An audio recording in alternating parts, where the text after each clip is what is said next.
Aleluia, glória a Deus.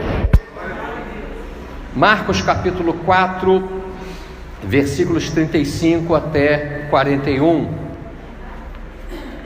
Deus de milagres, queremos falar nessa noite a respeito desse Deus.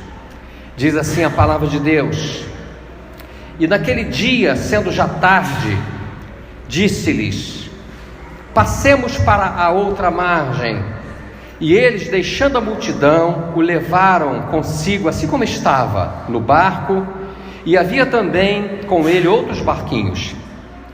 E levantou-se grande temporal de vento, e subiam as ondas por cima do barco, de maneira que já se enchiam de água.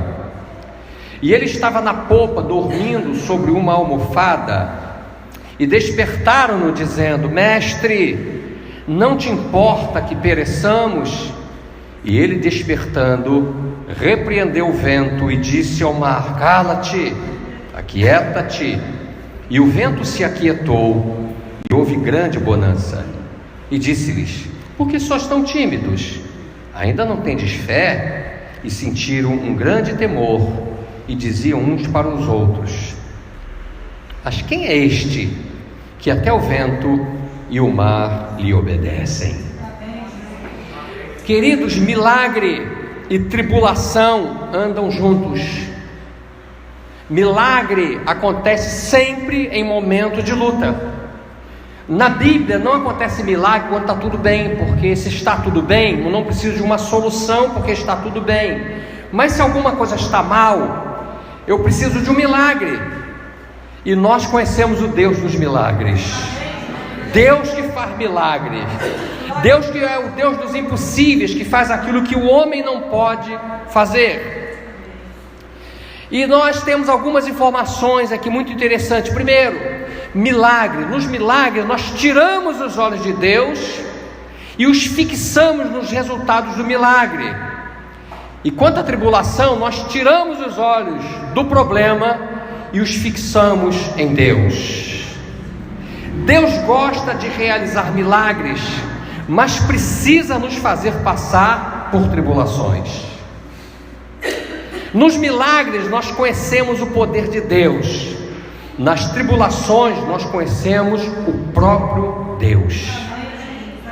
Eles disseram assim: quem é este que até o vento e o mar lhe obedecem? Os milagres mexem com o nosso emocional. As tribulações mexem com o nosso entendimento. As tribulações nos levam a entender os propósitos de Deus. Nas tribulações, Jesus nos leva para o centro do problema, para Ele se mostrar como o centro da solução. Os milagres testam como crentes em Deus. As tribulações testam quanto e como cremos em Deus.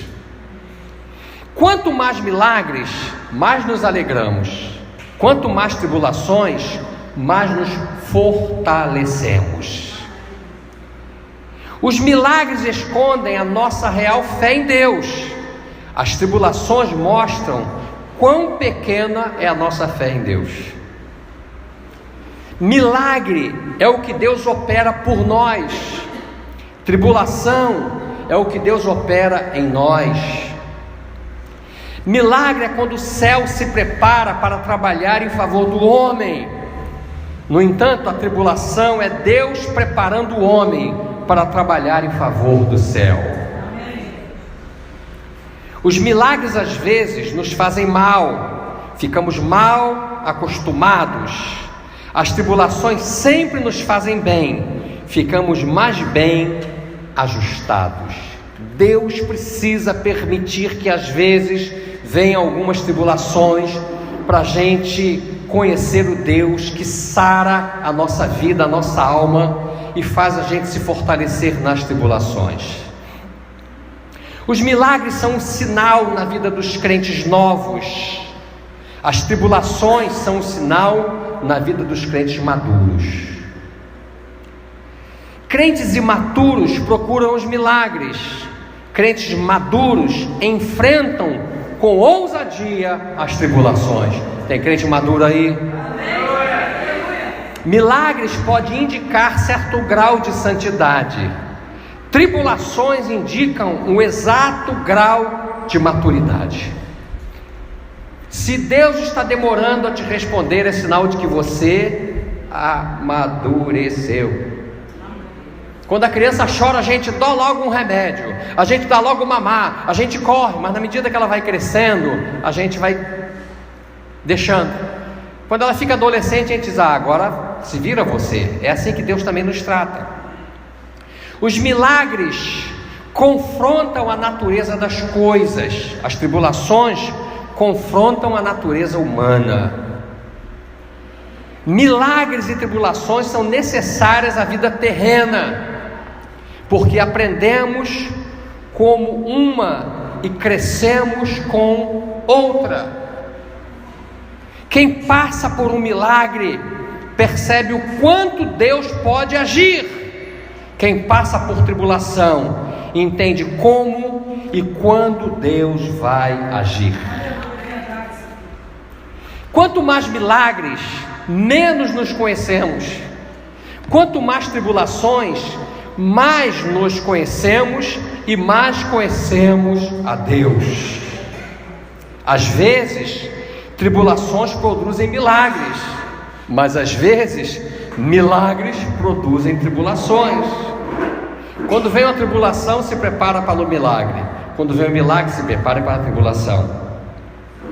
Nós nos acostumamos com milagres, mas nunca nos acostumamos com tribulações, porque tribulações não fazem bem para a nossa alma, mas faz bem para o nosso espírito. Milagres expõem nossa natureza adâmica. Tribulações tratam com a nossa natureza adâmica. Nós sentimos falta dos milagres e os buscamos a qualquer preço. No entanto, fugimos das tribulações e não queremos pagar nenhum preço. A Bíblia diz que os milagres seguirão os que crerem. As tribulações seguem os que crescem. Aleluia, glória a Deus. Quando ocorre um milagre, devemos nos preparar para uma tribulação. Quando ocorre uma tribulação, devemos nos preparar para o grande milagre que Deus quer operar na nossa vida. O tamanho do milagre está diretamente ligado ao tamanho da tribulação, e o tamanho da tribulação está ligado diretamente ao tamanho do seu milagre. Quanto mais tempo durar o milagre, mais tempo durará a tribulação. Quanto mais tempo durar a tribulação, mais tempo durará o seu milagre. Há pessoas que são fontes de milagres, outras são fontes de tribulação. Quando o milagre ocorre, quase sempre o homem é glorificado. Nós sempre mencionamos a pessoa, aquele homem é muito, de Deus. Agora, quando a tribulação ocorre, só Deus é glorificado. O céu contempla com alegria os milagres realizados. No entanto, o céu exulta com os resultados da tribulação. 2 Coríntios 4,17 diz que a nossa leve e momentânea tribulação produz para nós um peso eterno de glória muito excelente. Amém? A nossa glorificação está diretamente ligado ao tamanho da nossa tribulação. Você está passando por tribulação? Se prepare, porque no céu a sua glorificação está te aguardando. O céu e a terra são partícipes do binômio milagres e tribulações. Eles tanto participam de um quanto de outro. O céu não está inerte, o céu está participando de toda a sua vida, querido. Quem anda com Deus não está isento dos milagres, mas também não está isento das tribulações. Esse texto nos diz isso. O mesmo Deus que promove os milagres permite as tribulações. Ambos são necessários para a nossa formação. Os milagres são necessários, as tribulações são fundamentais. Nos milagres, a alegria mas pode depois vir a tribulação. No entanto, da tribulação vem com certeza uma imensa alegria. Milagres geram alegria na terra, tribulações geram alegria no céu. Os milagres geram glorificações, as tribulações geram galardões. Se preparem para os seus galardões. Não há galardão sem tribulação, e não há tribulação que não gere galardão. Galardão e tribulação são interdependentes. Os milagres nos impulsionam para o ministério. As tribulações nos preparam para o ministério. Os milagres estão sempre ligados a mistérios. As tribulações estão sempre ligadas a ministério. Após os milagres, podemos incentivar a outros, mas só após as tribulações podemos fortalecer a outros. Quando ocorrem milagres, parece que Deus está perto. Quando ocorrem tribulações, parece que Deus está longe, mas Ele está perto em ambos os casos. Os milagres nos fazem cientes da existência de Deus. As tribulações nos fazem pacientes quanto às respostas de Deus.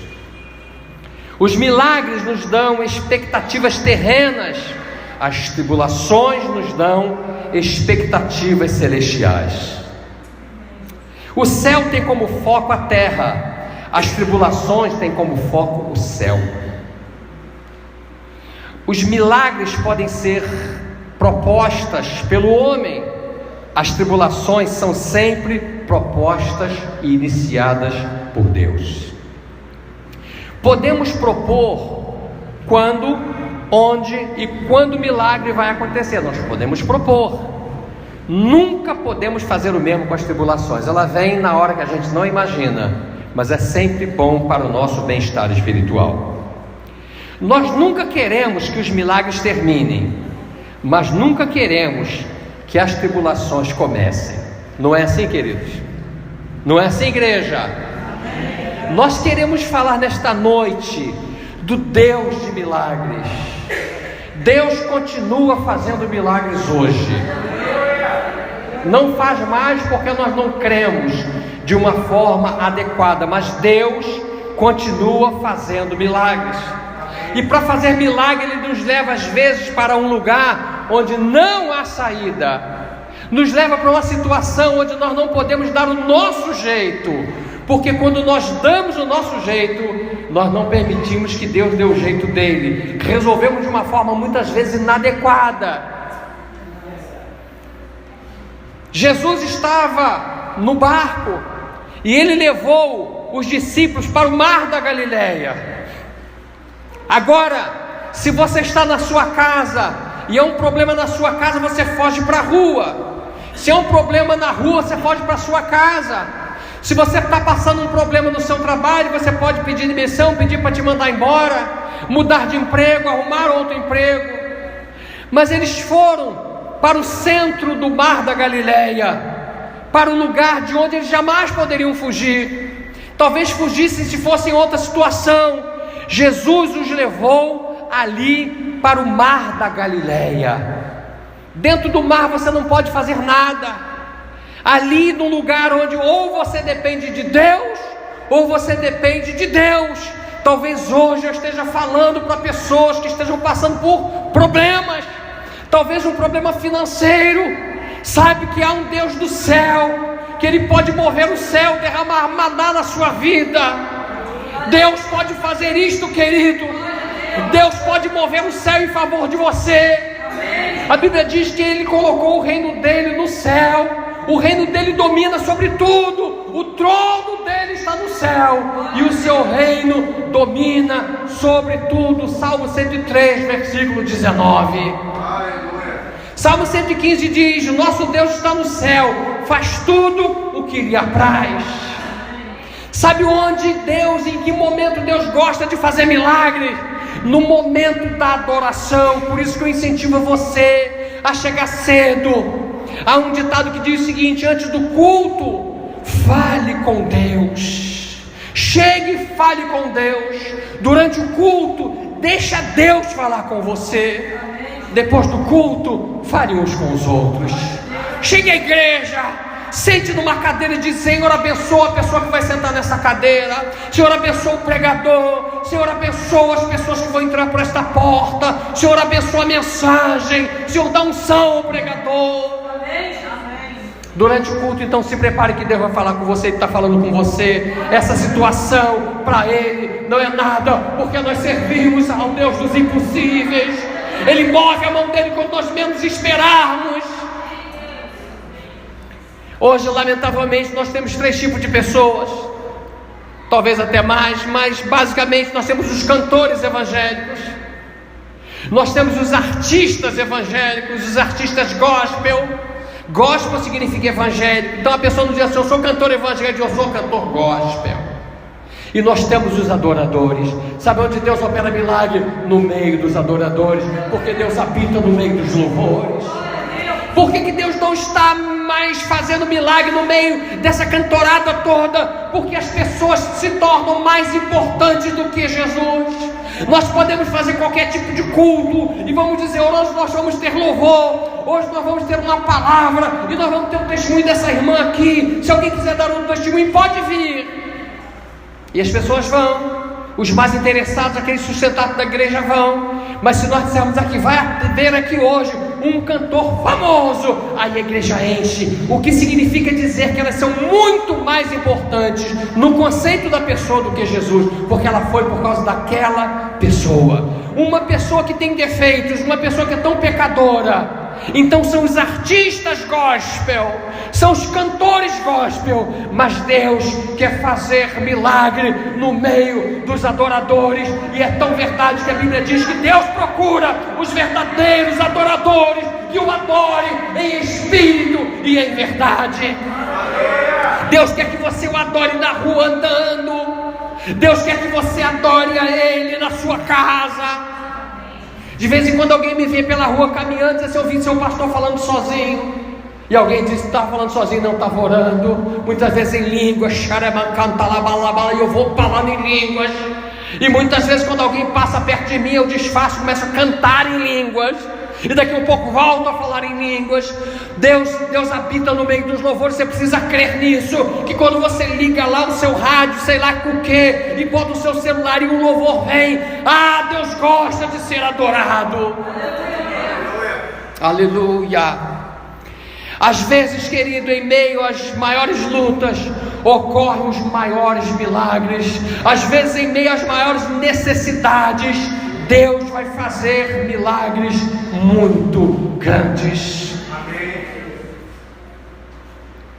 Muitas vezes nós buscamos de Deus algumas coisas. É como se a gente pegasse um cardápio, como eu disse um dia desse aqui, e quisesse se alimentar só olhando o cardápio e sem comer a comida. Nós queremos ter a paciência de Jó. Senhor, eu quero ter a paciência de Jó. Senhor, eu quero trabalhar na minha vida. Eu quero ter a paciência de Jó. Jó foi um grande homem de Deus. Eu quero ter a paciência de Jó. Eu imagino Deus olhando, dizendo assim: você quer perder 10 filhos? Você quer perder a sua riqueza? Você quer perder a sua saúde? Você quer perder o respeito? Você quer ter uma mulher do seu lado dizendo: amaldiçoa teu Deus e morre? Se você estiver disposto, eu vou te dar a paciência de Jó. Nós queremos uma coisa fast food, que vem pronto. Querido, olha, foram inventadas muitas coisas, mas o caminho que vai direto ao céu continua sendo joelhos dobrados, madrugada orando, clamor a Deus, dizendo para Deus: Senhor, não tem nenhuma responsabilidade, mas eu estou clamando, me humilhando e te pedindo para o Senhor me abençoar, por favor, me perdoa. Muitas vezes a pessoa chega diante de Deus e parece que Deus é o seu empregado, e Deus não é empregado, Ele é o Senhor da nossa vida. Muitas vezes a pessoa diz assim: eu quero ter a fé de Abraão. Eu quero, Abraão é o pai da fé, eu quero ter a fé de Abraão. E eu posso imaginar Deus perguntando assim: mas você quer ser obediente como Abraão? Não obedece nem à programação da igreja, como é que você quer ter a fé de Abraão? não obedece aos ditames da igreja. Como é que você quer ter a fé de Abraão? Você quer largar as glórias? Abraão largou as glórias. Ele era de uma cidade enorme, ele era um grande comerciante. Existem contratos que foram encontrados de seguro que Abraão fazia. Ele largou as glórias, aí ele largou aquilo que a Bíblia diz: deixa teu pai e tua mãe, larga tudo e vai para uma terra que eu ainda vou te mostrar. Você faz isso, você quer ser obediente como ele, eu te dou a fé, mas enquanto você não for, eu não posso te dar. Ou então a pessoa diz assim: eu queria ter a posição de José, eu quero que o Senhor me tire do monturo e me faça sentar com os príncipes. Deus diz assim: tá bom, você quer ser vendido, você quer perder a sua mãe, porque ele era pequenininho quando a mãe dele morreu. Raquel morreu aos 32 anos de parto do seu irmão Benjamim. Ele foi criado sem mãe, teve o amor do pai, mas teve o ódio dos irmãos. Foi jogado num poço, tentaram matá-lo, e eles disseram: joga no poço. Depois ele teve as pernas amarradas com grilhões, foi levado para o Egito. Chegou lá no Egito, foi trabalhar na casa de uma moça, e a mulher se encantou com ele, e ele então foi acusado de ter assediado a mulher, de tentar o estupro da mulher, e ele foi preso, foi colocado numa prisão, preso por muito tempo, e todas as pessoas debochavam dele. Deus então o tira dali e coloca, sabe por quê? Porque ele foi fiel. Ele poderia ter cometido qualquer tipo de pecado, mas ele foi fiel ao Deus deles, aos princípios dele. Você quer ter a posição de Josué? Será que nós queremos? Precisamos ter essa fidelidade a Deus. Queridos, experiências com Deus é só para íntimos. Não adianta a gente querer experiência se a gente nem ora direito. Eu conheço pessoas que nem oram nem na hora da comida, nem na hora do alimento. Diga assim: Senhor, eu estou comendo porque o Senhor é o meu provedor. Eu posso ganhar o dinheiro que for, mas o Senhor é o meu provedor. Eu posso ganhar milhões, mas o Senhor é o meu provedor. Porque Deus também pode tirar a fome. Deus pode permitir uma enfermidade. Há tantas pessoas com muito dinheiro que não podem nem sair de casa, nem na hora da oração. Como é que queremos ser íntimos? Agora note um detalhe, querido. A tribulação era grande, mas Jesus estava no barco. Talvez você esteja dizendo assim: eu estou passando essa luta tão grande, eu estou passando esse problema tão grande, será que Deus não está aqui? Jesus estava no barco e a tempestade veio. Amém? Amém. A tempestade veio, mas ele estava no barco. Querido, se há tempestade, o que você tem que saber se Jesus está no barco ou não. Se ele está no barco da sua vida, se ele está no barco da sua casa, se ele está no barco da sua faculdade, se ele está no barco onde você anda, se ele está no barco da sua vizinhança. Se ele está no barco, a solução virá, de um jeito ou de outro. A solução vem. Ele estava no barco, mas vieram as tempestades. Note um detalhe: os discípulos estavam em obediência total. Jesus disse: passemos para o outro lado, vamos para o outro lado. Eles imediatamente obedeceram. Eles estavam obedecendo completamente, mas a tribulação veio. Eles não estavam aqui passando pela tribulação por desobediência, mas pela obediência. Um outro detalhe: que a tribulação veio, eles começaram a lutar. Eles começaram a lutar. Eu imagino eles tirando a água do barco, e a onda passava por sobre o barco, eles jogavam a água fora. Eles estavam fazendo a sua parte. Há pessoas que querem que Deus faça tudo. No Talmud há um ditado que diz o seguinte: ore como se tudo dependesse de Deus, e haja como se tudo dependesse de você. Eles estavam fazendo a parte deles, tentando.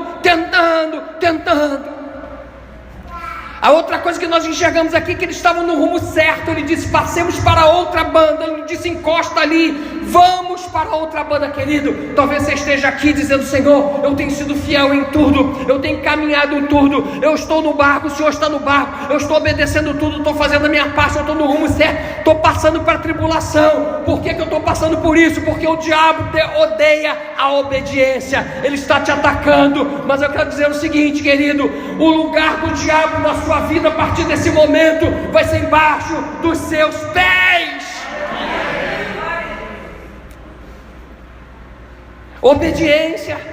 Romanos 13:2 diz assim: estejamos todos nós sujeitos às potestades, porque não há potestade que não venha de Deus. E eu vi uma coisa interessante um dia desse, eu li que diz o seguinte: quem quebra princípios de autoridade será quebrado pelo princípio. E um apóstolo amigo meu disse o seguinte: a obediência é a porta de saída da escravidão. É a obediência. É o que nós menos vemos na igreja de Deus. Às vezes parece que Deus está dormindo. A tempestade está vindo, as ondas estão batendo no barco, o vento está batendo, que eles são duas coisas terríveis. Quando você está na sua casa, você ouve o barulho do vento. Quando você está em alguma casa e vê o barulho das ondas, quando você para perto de um mar e vê as ondas baterem, são duas coisas terríveis. E parece que Deus não está atendendo a sua oração. Parece que você está orando, a oração não chega ao teto. Mas Jesus estava no barco. Parece que Deus não está ouvindo você. Parece que Deus não está nem aí para você. Eu quero dizer o seguinte, querido: Ele está olhando o seu problema. Ele tem uma solução. A Bíblia diz que levantou-se a tempestade, uma grande tempestade. Diz a Bíblia, grande tempestade. Vento é um negócio absurdo, água também. O vento é amedrontador. É só você olhar os grandes furacões. Essa aqui era uma região que de vez em quando vinha, quando menos esperava vinha. E com certeza isso daqui foi mandado pelo diabo. O diabo tem esse poder de mexer com a atmosfera. A Bíblia diz isso, que ele lá em Apocalipse ele faz descer fogo do céu. Vento e água. Quando é só vento já é um pavor. Quando é água é outro pavor, porque a água não tem esse negócio. Eu disse hoje aqui que o bombeiro, quando você pergunta o que é pior, o fogo ou a água, diz a água, porque a água apaga o fogo. Mas quando a água vem, quando a água vai entrando, ela vai levando tudo e leva você para onde ela quer. Mas eu tenho uma notícia para você da parte de Deus, aleluia. O vento não vai impedir a sua caminhada, a água não vai impedir a sua caminhada, a tempestade não vai impedir a sua caminhada, de jeito nenhum vai impedir a sua caminhada. Agora, o diabo também não vai impedir a sua trajetória, amém? Amém. De forma alguma isso vai acontecer. Na bonança, queridos, na bonança nós queremos conhecer a Deus, nós queremos conhecer a Deus na bonança, mas é na necessidade da tempestade que nós precisamos conhecer a Ele. É ali na hora da tempestade, é na hora do problema ali que nós vamos conhecer. Quando está tudo bem, a gente não conhece muito bem a Deus, amém? Amém, igreja? Amém. Na tempestade nós aprendemos algumas coisas. Na tempestade nós aprendemos princípios. Na tempestade nós aprendemos a conhecer a Deus melhor. Na tempestade a nossa fé é corroborada. Querido, não fique triste por causa da tempestade. Deus tem exatamente a medida daquilo que você pode suportar. Eu vi um dia desse um escrito interessante. Ele disse assim: se os teus problemas te fazem orar, já te abençoou. Se a tribulação te faz orar, já te abençoou, amém? Você foi para Deus, querido. Há momentos que a gente está tão bem que a gente se afasta de Deus, isso é humano. A situação está tão boa que a pessoa se afasta de Deus. Ela tem uma casa no campo, ela tem um carro bom, então ela tem uma casa com piscina. Aí no dia de calor ela toma banho. Quando ela viu, já deu 7 horas. Quando ela viu, não, porque ela não está interessada, porque para o trabalho ela sabe o horário direitinho, mas ela vai dando as desculpas, e aí nunca vai, está tudo bem. Aí deixa vir uma tribulação, não tem como vir para a igreja, porque não tem dinheiro, mas se houver uma necessidade, dá um jeito de ir. Às vezes Deus permite uma tribulação para mostrar o quanto nós não somos crentes, o quanto nós não somos responsáveis, e Ele quer mexer com a gente, amém? Eles estão passando por essa luta, queridos, eles estão passando por essa tribulação terrível, e olhando para o vento, olhando para as águas, olhando para as ondas, olhando para o barco, e não há solução enquanto nós ficamos assim. A Bíblia diz que Pedro, quando pediu a Jesus para ir caminhar sobre as águas, Enquanto ele olhou para Jesus, ele caminhou, mas diz a Bíblia assim: mas atentando Pedro nas ondas, e começou a afundar. Os discípulos aqui estavam olhando para as ondas do mar da Galileia, o mesmo mar, estavam olhando para o tamanho do barco, estavam olhando para o tamanho das ondas. Não há solução plausível enquanto nós estivermos focados na situação. Quando eles tiraram os olhos da situação e olharam para Jesus, aí veio a salvação. Tire os olhos da situação. Não espere de mim, não espere da igreja, não espere do seu patrão, não espere do governo. Espera, Israel, em Deus. Espera em Deus. Ele tem solução para tudo, querido. Ele cuida da sua vida. Não cai um fio de cabelo sem que ele não saiba. Todo o universo, todas as pessoas desse mundão, ele sabe quantos fios de cabelo usar. Ele sabe da tristeza do seu coração, ele sabe das suas dores. A Bíblia diz que o Espírito Santo intercede por você com gemidos inexprimíveis. Ele vai diante de Deus. O Espírito Santo penetra as profundezas de Deus. Ele conhece os segredos de Deus. E ele vai lá no céu. E às vezes você nem ora, você se ajoelha e você fica calado diante de Deus, parado diante de Deus, sofrendo diante de Deus. E o Espírito Santo está lá intercedendo com gemidos inexprimíveis. A solução sempre vem. A solução sempre vem. Aleluia. O problema só foi resolvido quando eles tiraram os olhos da situação e puseram em Jesus. Deus entendeu a humanidade deles, porque eles não foram para Jesus para dizer: Senhor, aquieta isso, Senhor. O medo deles era tão grande. E glória a Deus, porque Deus não olha a nossa grande fé. A Bíblia diz que se nós tivermos fé como um grão de mostarda, nós vamos dizer ao monte que ele saia dali e vai para outro lugar, e vai acontecer. Sabe o que os discípulos fizeram? É a primeira vez que você vai ver os discípulos chamando a atenção de Deus. Interessante isso. Eles chegam para Jesus e dizem: Mestre, não se te dá que morramos. Nós vamos morrer, você não está vendo? As ondas estão vindo, o vento está batendo, o barco já vai afundar. A Bíblia diz que já fazia água, o barco já se enchia de água. Então era natural que Deus quisesse ensinar a eles princípios. Mas a Bíblia diz que Jesus dormia. Enquanto todos estavam desesperados, Jesus dormia. Lá no monte, quando ele estava orando, enquanto todos dormiam, ele estava desesperado. Aqui, todos desesperados, ele estava dormindo. Não se te dá que morramos, nós vamos morrer. Queridos, o céu não está em pânico. Não olhe para o presidente do Brasil, não olhe para o governador do Rio de Janeiro. O seu comércio vai começar a frutificar. Aleluia.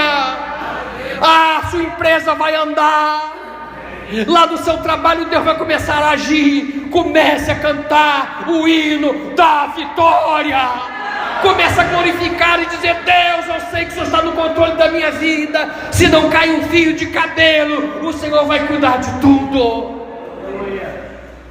De novo, o Senhor estabeleceu o teu trono no céu, e o seu reino domina sobre tudo. Queridos, ou os problemas te afastam de Deus, ou te aproxima dele. Eu prefiro que você se aproxime dele. Se aproxime. O projeto de Deus é que nós cresçamos. Jesus podia dizer: epa, tudo tranquilo, deixa comigo, eu vou resolver essa situação, eu vou resolver essa parada aí, pode deixar. Mas na medida que eles chamaram a atenção de Deus, eles acordaram aquele homem e despertaram o Deus do universo. Eles despertaram aquele homem ali, mas quem acordou foi o Criador dos céus e da terra, do mar e de tudo que neles há. O ser mais extraordinário que já pisou nesta terra, o coração mais bondoso que já pisou nesta terra, o ser mais maravilhoso que pisou nesta terra. Eles despertaram, já que eles chamaram a atenção de Deus, Deus disse: ainda não tendes fé? Ainda não tendes fé? Estão caminhando comigo há tanto tempo e não tendes fé? Andam comigo e não pode crer que eu estou aqui. Deus está falando para você. Você não sabe que Deus está na sua vida. Você não sabe que Deus está tomando conta da sua vida. Você não sabe que a Bíblia diz que nunca viu um justo desamparado, nem a sua descendência a mendigar o pão. Você não conhece o Salmo 23, que diz que o Senhor é meu pastor, nada me faltará. Deitar-me faz em verdes pastos, guia-me mansamente às águas tranquilas, refrigera a minha alma. Guia-me pelas veredas da justiça por amor do seu nome. Ainda que eu andasse pelo vale da sombra da morte, não temeria mal algum, porque tu estás comigo. A tua vara e o teu cajado me consola. Preparas uma mesa perante mim na presença dos meus inimigos. Unges a minha cabeça com óleo, o meu cálice transborda. Certamente que a bondade e a misericórdia me seguirão todos os dias da minha vida. Talvez você esteja num lugar sem saída, e você olha para o lado e não tem saída, você olha para o outro e não tem saída. Mas a Bíblia diz assim: eleva os meus olhos para os montes, de onde me virá o socorro? O meu socorro vem do Senhor que fez os céus e a terra. Ele não deixará vacilar no teu pé, aquele que te guarda não tosquenejará. Eis que não tosquenejará nem dormirá o guarda de Israel. O Senhor é quem te guarda. O Senhor guardará a tua alma, o Senhor guardará a tua entrada e a tua saída, desde agora e para sempre. Deus de milagres. Aleluia. Caminhavam com ele, mas não o conheciam. Quem sabe você está precisando passar para outra banda hoje. Quem sabe você precisa dizer: eu vou passar pela outra banda, vou começar a dar passo de fé. Quem sabe Deus vai começar a colocar na tua cabeça ideias para que você seja próspero na sua vida em todos os sentidos. Há um caminho para você chegar lá. Joelho em terra e glorificação a Deus. Quando estiver indo mal, glorifica a Deus, ou no mínimo chore, que Ele vai entender as tuas lágrimas. Querido, Deus não consegue ficar inerte, Deus não consegue ficar apático diante de lágrimas dos seus filhos, assim como nós não conseguimos ficar inerte diante das lágrimas dos nossos filhos. Ele, quando olhar o teu coração sangrando, Ele vê o que ninguém vê, Ele opera onde ninguém opera. Ele vai ver as tuas lágrimas que ainda não saíram. Oh, aleluia! Eu sirvo um Deus que é todo poderoso. Ele vai mudar a sua vida. Ele vai tirar da prisão aqueles que você está orando. Ele tira, Ele é Deus. Andavam com Ele, mas não tinha intimidade com Ele. Não tinha intimidade. Tanto não tinha intimidade que Pedro fez um sinal para João, que deitava no peito de Jesus, perguntar: você vê que não havia intimidade? Deus quer intimidade. Deus quer que nós pulemos no colo dEle. Deus quer que nós tenhamos ansiedade para a hora da oração. Que quando chega aquela preciosa hora de nos ajoelharmos diante dEle, para dizer: Senhor, obrigado por esses preciosos momentos que eu estou aqui passando na Tua presença. O Deus do universo está me ouvindo. O Deus do universo está com os ouvidos aguçados, os olhos dEle são sobre mim. Aquele momento que eu quero que chegue logo, porque eu quero ir buscar a presença dEle. Eles não tinham intimidade. Eles andavam com Jesus, mas não aprenderam nada. Mestre, não se te dá que morramos. E Jesus ainda diz mais uma coisa: vocês são tímidos. Queridos, Deus quer pessoas ousadas. Deus quer aquela pessoa que diz assim: olha, eu vou dar o passo de fé. Eu vou fazer os meus propósitos com Deus. Eu vou caminhar de forma diferente. Agora o diabo que me aguarde. Agora o inferno que vai agora se calar. Agora eu vou começar. Agora o inferno vai ver quem sou eu em Deus. Deus faz milagres. Eu já contei aqui, mas me permita finalizar com o testemunho de um grande amigo que eu tive, que nunca mais vi. Mora no Crato, no Ceará. E já contei esse testemunho uma vez, mas me cabe contar agora. Eu estava com ele lá no Crato, fazendo uma viagem missionária para onde eu fui alguns anos atrás. E esse homem tinha um carro muito velho, um Fiat 147, com todos os pneus carecas. E naquele tempo ainda era câmara de ar. Então ele parava assim naquele bolo de pneus. E ele analisava o pneu que tinha sido jogado fora e olhava para o dele. E ele percebia que aquele lá estava um pouco melhor do que o dele. Então ele trocava e botava aquele que era menos ruim. É um homem missionário, casado com uma americana. E vivia desse jeito, mas cheio de Deus. Amém. Cheio de Deus. Glória a Deus por isso. E um dia ele estava com o carro dele na rua. E de repente o carro parou e não pegava mais. Um carro muito velho. E ele tentou e não dava sinal nenhum. Ele então empurrou o carro até uma oficina. E o dono da oficina mandou abrir o motor, mandou abrir o capô e disse: seu motor bateu. O motor dele morreu. Acabou o motor, acabou, não tem mais motor. O motor bateu. E ele disse: mas não dá para você fazer um gatilho para eu chegar até em casa? Ele falou: não é gatilho, o motor bateu, não há saída, não há solução mais. E ele então empurrou o carro para casa. Ele morava numa casa, não sei se ainda hoje mora, muito grande, uma varanda muito grande. Ele empurrou o carro para a garagem. E antes de o carro sair da oficina, o dono da oficina colocou um aparelho e mediu lá e disse assim: dá uma olhada no aparelho. Deu 0. Falou: o motor está morto, o motor não existe mais, acabou o motor. E ele me contou que ele então botou o carro na garagem e foi dormir. E no dia seguinte ele acordou e disse: poxa, esse é o carro que eu faço a obra de Deus, o motor bateu. E ele então acordou no dia seguinte, estava o carro na garagem, a chave na ignição ainda. E ele olhou para o carro assim, sentou dentro daquele Fiat e botou a mão na chave e virou. E quando virou, o carro e ele acelerou o carro. Ele gritou para a esposa dele: abre o portão. A mulher foi abrir o portão, americana. E ele deu ré e foi lá na oficina do camarada no dia seguinte de manhã. E quando ele entrou na oficina, o cara falou: poxa, você fez um motor com o outro, podia ter feito comigo. Ele disse: bota aquele aparelhinho que você colocou aí. Ele botou o aparelho e falou: o mecânico é muito bom, o motor está excelente, querido. Deus está nos chamando para passar para outra banda. Eu quero que você fique em pé, que você que vem aqui na frente e diga assim: pastor, eu quero hoje passar para outro lado, eu quero estar no comando de Deus. Saia do seu lugar, em nome de Jesus, com toda a autoridade. Diga: é hoje. É hoje que o diabo vai se ver comigo.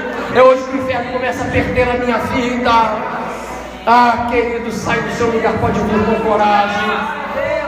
Em nome de Jesus, pode vir. Em nome de Jesus. Esse mesmo Deus que estava no mar da Galileia está aqui hoje. Esse mesmo Deus que estava ali naquele barco está aqui hoje, só que lá estava dormindo. Aqui Ele está acordado e pode vir. Há espaço, cheguem para frente para que todas as pessoas possam chegar. Pode chegar mais para frente. Deus hoje vai mudar a sua vida, querido. Deus trouxe essa palavra profética hoje para a sua vida. Deus quer mudar a sua vida hoje. Deus quer transformar a sua vida hoje. Deus vai começar a trabalhar no seu coração hoje. Deus vai começar a trabalhar na sua mente hoje. É um passo de fé.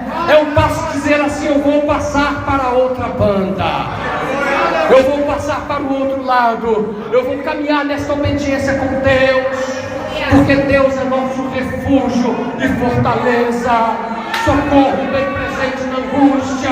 Pelo que não temeremos, ainda que a terra se mude, ainda que os montes se transportem para o meio dos mares, ainda que as águas rujam e se perturbem. Há um rio cujas correntes alegram a cidade de Deus, o santuário das moradas do Altíssimo. Deus está no meio dela. Deus a visitará ao romper da manhã. As nações se embraveceram, os reinos se moveram. Ele levantou a sua voz e a terra se derreteu.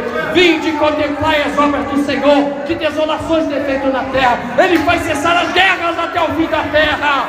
Ele quebra o arco e corta a lança e queima os carros no fogo. Aquietai-vos e sabei que eu sou Deus. Ser exaltado entre as nações, ser exaltado sobre a terra. Você crê nisso, querido? Você crê nesse Deus, que esse Deus está vivo? Você crê que Ele está aqui? A Bíblia diz que onde houver 2 ou 3 reunidos no meio dele, Ele aqui está. Ele está aqui no nosso meio, Ele está vendo o seu coração agora, Ele está vendo a sua luta agora, Ele está vendo o seu trabalho agora, Ele está vendo a sua faculdade agora, Ele está vendo aqueles sonhos que Ele quer ressuscitar hoje. Ele quer abençoar a sua prole, Ele quer abençoar os seus filhos, Ele quer trazer cura para os seus filhos, Ele quer salvar a sua família. Coloca a mão no coração, nós vamos orar. Nós vamos entrar agora de uma forma. Deus já está aqui, já estamos diante do trono. Oh Deus maravilhoso, oh Deus poderoso, Deus de Deus e Senhor de senhores.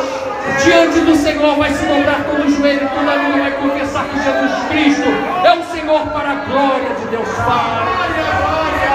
Querido Deus, Deus Pai, Deus Filho, Deus Espírito Santo, antes de ti nenhum Deus houve, depois de ti nenhum se formou. Tu és o primeiro, és também o último, Senhor. É diante de ti que nós nos colocamos.